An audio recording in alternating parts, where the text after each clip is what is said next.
नमस्कार दोस्तों, स्वागत है आप सभी का हमारे इस short and word YouTube channel पर। दोस्तों, मैंने यहाँ 80 शब्द प्रति मिनट की डिक्टेशन की सीरीज स्टार्ट की है। इसमें रामधारी गुप्ता खंड 2 की पत्रिका से डिक्टेशन दी जाएगी। इस सीरीज में एक खास बात यह है कि इसमें जो डिक्टेशन होगी वो 10 मिनट की ना रह के 10 मिनट 30 सेकंड की रहेगी और जो शब्द होंगे वो 840 से ज़्यादा रहेंगे। इससे आपको फ़ायदा यह होगा कि जब आप 10 मिनट से ज़्यादा डिक्टेशन लिखेंगे और इसकी आदत डालेंगे तो एसएससी जैसी परीक्षाओं में जहाँ पे 10 मिनट की डिक्टेशन होती है, तो वहाँ पे डिक्टेशन लिखते समय आपका दिमाग नहीं भटकेगा और जब आप 800 की जगह 840 शब्दों को 65 मिनट में ही लिखने की आदत डालेंगे, तो इससे परीक्षा हॉल में डिक्टेशन को ट्रांसक्राइब करने में आपका जो समय लगेगा, वो ज़्यादा नहीं लगेगा। आप मतलब कंप्लीटली उसको लिख सकते हैं उतने टाइम में।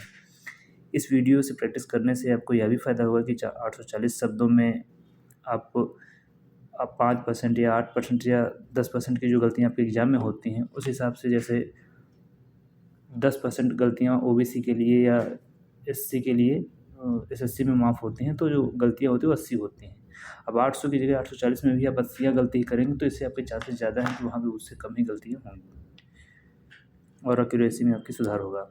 अगर डिक्टेशन लिखने में छूट रहा है तो आप डिक्टेशन को बार-बार लिखिए और जितनी बार लिखिए उतनी बार अपने आउटलाइन को ज़रूर पढ़िए। इससे आप अपने द्वारा बनाई गई आउटलाइन को बेहतर तरीके से जानेंगे और शॉर्टहैंड लिखने में यही बात सबसे ज़्यादा ज़रूरी है कि आपने जो लिखा है, आप पढ़ पा रहे हैं या नहीं। आपको इस चैनल पर सारे वीडियो फ्री में उपलब्ध रहेंगे। अगर कोई सुझाव हो तो हमें कमेंट बॉक्स में ज़रूर बताइएगा। अगर डिक्टेशन अच्छी लगे तो वीडियो को लाइक और चैनल को सब्सक्राइब कर लीजिएगा और बेल आइकन को दबा लीजिएगा, जिससे आप हमारी नई वीडियोज़ का नोटिफिकेशन आप तक पहुंचता रहे। अब आप तैयार हो जाइए, आपकी डिक्टेशन स्टार्ट होने वाली है। 80 शब्द प्रति मिनट डिक्टेशन स्टार्ट होगी 5 सेकंड बाद। स्टार्ट। महोदय, पिछले कुछ वर्षों से पर्यावरण की सुरक्षा के बारे में एक उत्साहजनक जागरूकता देखने को मिल रही है। जैसे जैसे हम अपने विकास का खाका बनाने लगे हैं, वैसे वैसे यह बात अनुभव की जाने लगी है कि वह अपने बूते पर खड़ा रह सके और पर्यावरण की दृष्टि से भी उपयुक्त हो। अपने देश की जनता के प्रति हमारा यह दायित्व है कि हम अपनी प्राकृतिक संपदा की रक्षा करें अपने प्रयासों द्वारा और यदि आवश्यक हो तो विदेशी टेक्नोलॉजियों का उपयोग करके हमें पर्यावरण के विनाश की समस्याओं को हल करने की चेष्टा करनी चाहिए। असल में तो मैं यहाँ बताना चाहूँगा कि भारत इस दिशा में पीछे नहीं है, क्योंकि उन्होंने अब तक जिन टेक्नोलॉजियों का प्रयोग किया है वे विनाशकारी रही हैं।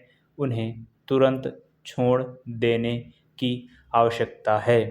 वे भी नई टेक्नोलॉजियों की खोज कर रहे हैं, इसलिए हम उनसे बहुत पीछे नहीं हैं। कमोबेश हम उनके साथ साथ ही हैं। इसलिए हम सबके लिए, अन्य देशों के लिए भी और हमारे देश के लिए भी यह संभव होगा कि हम मिलजुल कर समूचे विश्व के लिए, इस पृथ्वी ग्रह के लिए अपना योगदान दें, ताकि मिलजुल कर सहयोग से हम पर्यावरण की रक्षा के उपाय ढूंढ सकें। ब्राज़ील में 2 वर्ष पहले हुए विश्व पर्यावरण शिखर सम्मेलन में जिसको हमने स्वीकार किया था, वह इस बात का अच्छा उदाहरण है और मुझे विश्वास है कि इस कार्यसूची के अनुसार काम किया जा रहा है। यद्यपि कोई भी काम बिना कठिनाइयों से भरा नहीं होता, विशेषकर जब इसे जटिल विश्व में एक जटिल स्थिति में लागू करना पड़े। परंतु मुझे विश्वास है कि स्थिति आशाजनक है और यह आशा बढ़ती जा रही है। और जहाँ तक विश्व के पर्यावरण के विषय का सवाल है, वह पहले जैसा अंधकारमय नहीं है। ऐसी टेक्नोलॉजियों को अपनाना संभव होना चाहिए जिनसे पर्यावरण के बेहतर स्तर कायम हो सकें, प्राकृतिक संसाधनों को संरक्षण मिल सके और व्यर्थ पड़ी चीज़ों की बेहतर व्यवस्था हो सके। पहल करने के कई उदाहरण मिलते हैं जिनसे पर्यावरण को होने वाले खतरे को रोका जा सका है और लागत की दृष्टि से भी वे प्रभावकारी सिद्ध हुए हैं। इस बड़े चिंतनीय विषय पर विचार करते समय हम सबको मिलजुल कर प्रयास करना होगा। हमारी सांस्कृतिक परंपरा विशेष रूप से प्रकृति और पर्यावरण के प्रति मैत्रीपूर्ण रही है, इसलिए हम अपने देसी ढंग से भी इस दिशा में बहुत कुछ कर सकते हैं। मैं जानता हूँ कि सुधारों का यह मार्ग फूलों की सेज नहीं है, विशेषकर इतने बड़े आकार के एक लोकतंत्री देश में। जिस देश ने भी इस दिशा में चेष्टा की है, यह उनके लिए बड़ा दुष्कर कार्य सिद्ध हुआ है। मुझे इसके बारे में कोई भ्रम नहीं है और राजनीतिक दृष्टि से भी इस मार्ग का चुनाव करना एक कठिन कार्य था। अध्यक्ष महोदय, नई तालीम में मेरी रुचि उसी दिन से रही है जिस दिन प्रातः स्मरणीय पूज्य महात्मा गांधी जी ने इस विषय पर विचार करने के लिए पहल एक सम्मेलन वर्धा में किया था, जिसमें देश के कुछ शिक्षाशास्त्री और राष्ट्रीय शिक्षा से संबंध रखने वाले कार्यकर्ता आमंत्रित थे। उस दिन से इस पद्धति की जिस प्रकार से जांच और प्रगति हुई है, मेरा उससे कुछ न कुछ संबंध रहा है और इसलिए मुझे इस बात की प्रसन्नता है कि आपने आज मुझे शिक्षा संबंधी विचारों को व्यक्त करने का अवसर दिया।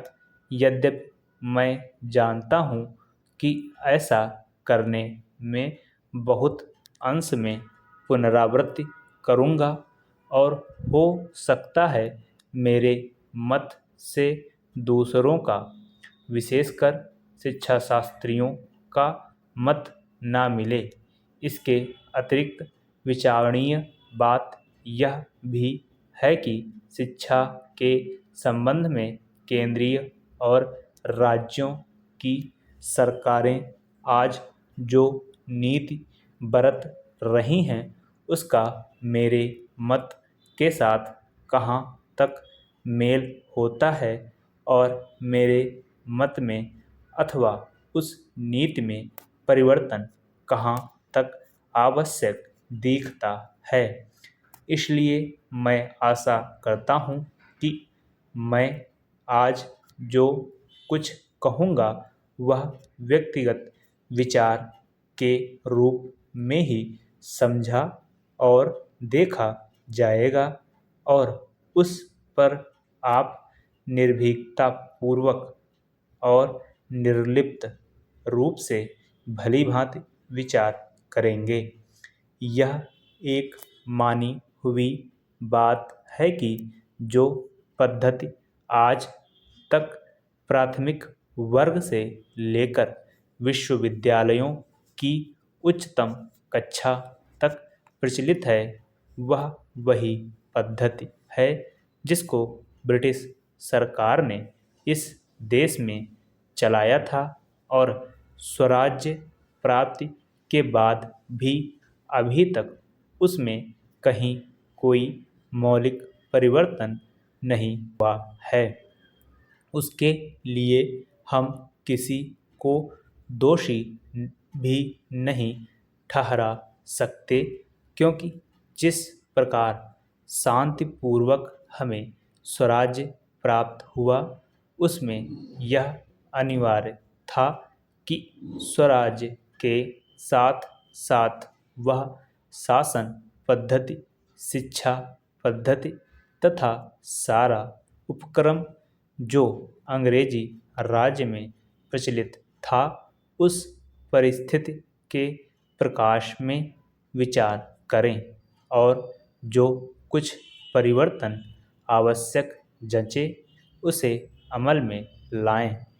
इसमें संदेह नहीं कि अंग्रेजों ने जो शिक्षा पद्धति आरंभ की, वह विशेषकर अपने राज को आसानी से और सुविधा के साथ चलाने के लिए जारी की थी। उसके साथ साथ उनके दिल और दिमाग में भी यह विचारधारा काम कर रही थी कि यहाँ की संस्कृति और साहित्य में कोई ऐसी चीज़ नहीं है जिसको वे अपनी संस्कृति, साहित्य इत्यादि की अपेक्षा अधिक अच्छा समझें अथवा जिनको वे बनाए रखना उचित समझें। समाप्त। दोस्तों, इसे लिखिए, पढ़िए और ट्रांसक्राइब करिए और अपनी गलतियां कमेंट में बताइए। 80 से कम ना हो, अगर होती हैं तो आपको सुधार की आवश्यकता है। और जब डिक्टेशन लिखिए तो आपका पूरा दिमाग जो है डिक्टेशन लिखने में होना चाहिए, अगर कुछ छूट रहा है तो छोड़ दीजिए। उसके आगे का जो वर्ड है आप वो बनाइए, ज़्यादा छूटने पे आप ध्यान ना दीजिए, नहीं तो आपकी शॉर्ट हैंड बहुत ज़्यादा छूटेगी और सही से लिखेगा नहीं।